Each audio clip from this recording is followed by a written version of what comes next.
347वां अध्याय काव्य दोष विवेक। अग्निदेव कहते हैं,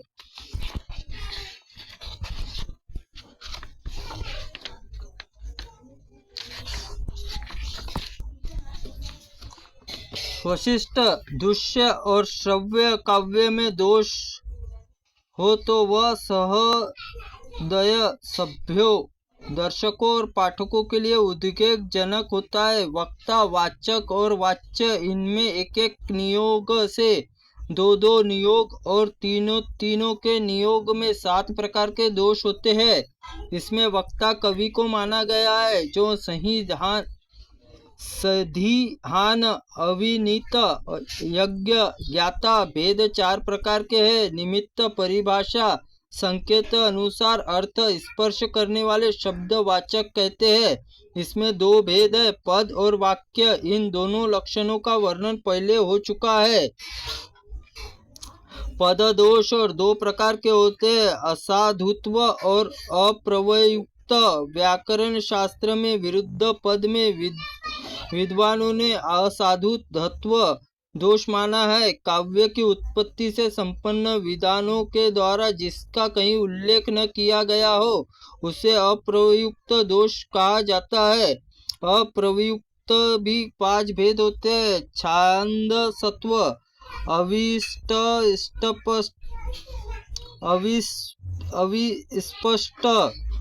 कष्ट तत्व, असामायिक तत्व और ग्राम्य तत्व। और जिसका लोक भाषा प्रयोग हो न हो, वह छांद सत्व दोष और बोध गम्य न हो तो अविस्पष्ट तत्व दोष कहलाता है। अविस्पष्टत्व के भेद निम्नलिखित है, गूढ़ार्थता, विपर्ययतार्था, संशयीयतार्था, अर्थ क्लेशपूर्ण ग्रहण और गूढ़ार्था दोष हो तो विवक्षीयतार्थ, भिन्न शब्दार्थ के ज्ञान से दूषित होकर विपर्ययतार्थ को कहते हैं। अन्यार्थत्व एवं असमर्थ तत्तव्य, यह दोष भी विपर्ययतार्थ का अनुगमन करते हैं। यदि अर्थ संधि होता है तो संशयीयता कहते हैं। यह सहृदय के उद्वेग कारक होने पर दोष नहीं माना जाता। सुखपूर्वक उच्चारण न होने से कष्टतत्व दोष माना जाता है। जो रचना, समय, कविजन और निर्धारण मर्यादा से च्युत हो, उसे असामायिकता मानी जाती है।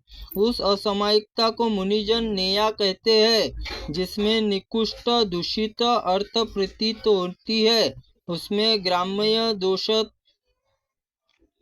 ग्राम्यता दोष होता है। निंदनीय ग्राम्यर्थ के कथन से स्मरण तथा उसके वाचक पद और साथ ही समानता होने से ग्राम्य दोष 3 प्रकार का है। अर्थ दोष साधारण और प्रति स्वीतक भेद 2 प्रकार का होता है। दोष अनेक वर्तीय होता है। साधारण माना गया है कि क्रिया भ्रंश, कारक भ्रंश, विसंधीय पुरुषता एवं व्यस्त संबंधता के भेद में साधारण दोष 5 प्रकार के होते हैं। क्रियाहीनता, क्रिया भ्रंश, कर्ता और कारक अभाव को कारक भ्रंश एवं संधि दोष विसंधि कहते हैं। विसंधि दोष 2 प्रकार का होता है, संधि का अभाव, विरुद्ध संधि, विरुद्ध पदार्थांतर प्रतीति होने के विरुद्ध संधि कष्टकर माना गया है। बार बार कथन के पुनरुक्तत्व दोष कहते हैं। यह 2 प्रकार का होता है, अर्थावृत्ति और पदावृत्ति। अर्थावृत्ति भी 2 प्रकार की होती है, काव्य प्रयुक्त, अभीष्ट, विवक्षित शब्द के शब्दांतर के पदावृत्ति में अर्थ आवृत्ति नहीं होती, पद मात्र से ही आवृत्ति होती है।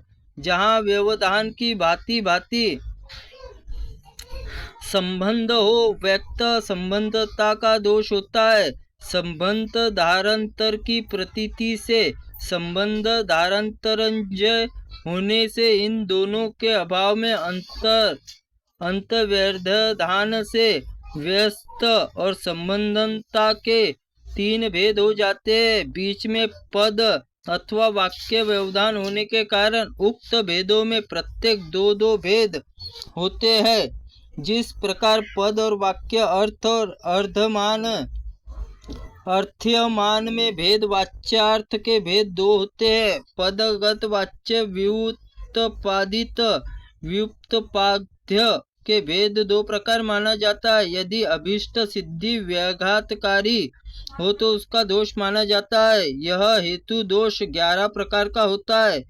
असमयर्थत्व, असिद्धित्व, विरुद्धत्व, अनेकांतिकता, सत्य प्रतीक्षत्व, कालातीतत्व, संकर पक्ष अभाव, सपक्ष अभाव, विपक्ष अस्तित्व, 11वां निरर्थत्व अथवा इष्ट व्याघातिकारित्व तत्व और दोष काव्य नाटकों में सहद सभासदों में श्रोता दर्शकों और पाठकों के मार्मिक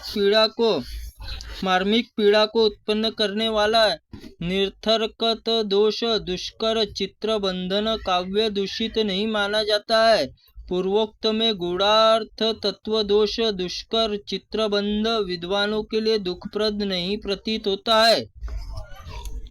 ग्राम्य तत्व आदि लोक में शास्त्र दोनों प्रकार से हो तो उद्वेग कारक नहीं जान पड़ता। क्रिया भ्रंश के यदि क्रिया अध्याहार करके उसका संबंध जोड़ा जा सके वह दोष नहीं रह जाता। इसी तरह भ्रष्टकार दोष नहीं रह जाता। जब आपेक्ष बल में कारक और आहार्य संभव हो जाए तब प्रहुग्रहा संज्ञा होने के कारण प्रकृति भाव प्राप्त होता है।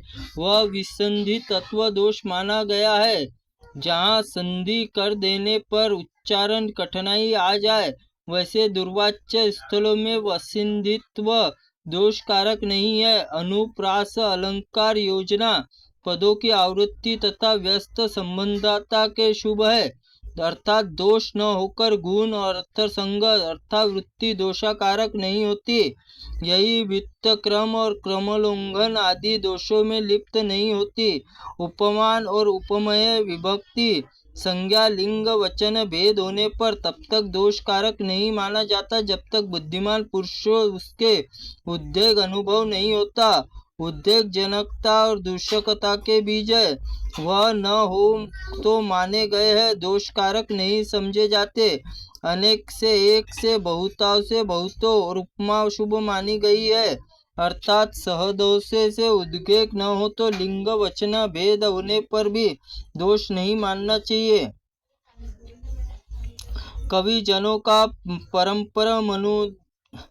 परंपरानुमोदित सदाचार समय कहा जाता है, जिसके द्वारा समृद्ध सिद्धांतवादी निर्बाध संचरण करते हैं तथा जिसके ऊपर सिद्धांतवादी चल पाते हैं। पक्षदय के कारण सामान्य समय दो भेदों में विभक्त हो जाता है। यह मतभेद किसी सिद्धांत का आश्रय लेने पर किसी भ्रांति होता है, किसी मुनि के सिद्धांत आधार तर्क होता है, किसी के मत का आलंबन क्षणिक विज्ञानवाद होता है, किसी का मत पंचभूतों से संघात शरीर में चेतना आ जाती है, स्व प्रकाश ज्ञान चैतन्य स्वरूप रूप मानते हैं। कोई प्रज्ञाता स्थूलवादी और कोई शब्दकांतवादी शैव वैष्णव शाक्त और सौर सिद्धांत मानने वाला विचार जगत में कारण ब्रह्मा है, परंतु सांख्यवादी प्रधान तत्व के प्रकृति को ही दृश्य जगत में कारण मानते हैं। वाणी लोक में विचरते हुए विचारक जो एक दूसरे के प्रति विपर्यस्त और दृष्टि रखते हुए परस्पर युक्तियों के द्वारा एक दूसरे को बांधते हैं, उसे भिन्न भिन्न मत या मार्ग विशिष्ट समय कहा गया है। विशिष्ट समय असत्य परिग्रह सत्य के परित्याग के कारण दो भेदों में विभक्त होता है, जो प्रत्यक्ष आदि प्रमाणों से बाधित होता है उसमें मत असत्य मानते हैं। कवियों का यह मत ग्रहण करना चाहिए। जहाँ ज्ञान प्रकाश हो वह अर्थ क्रियाधारी परमार्थ सत्य और अज्ञान से ज्ञान के परे जो एकमात्र ब्रह्मा है वही परमार्थ सत्य जानने योग्य है। वही सृष्टि पालन और संहार हेतु भूत विष्णु है। वही शब्द अलंकार रूप है और वही अपरा और परा विद्या है। उसी को जानकर मनुष्य संसार बंधन से मुक्त हो सकता है। इसी प्रकार आदि माँ अग्नि पुराण में काव्य दोष विवेक का कथन नामक 347वां अध्याय संपूर्ण हुआ। त्रुटिपूर्ण वाक्य के लिए भगवंत आप हमें क्षमा करें, हम आपसे क्षमा प्रार्थनीय है। ओम नमः शिवाय नमः। ओम अग्नि पुराणाय नमः।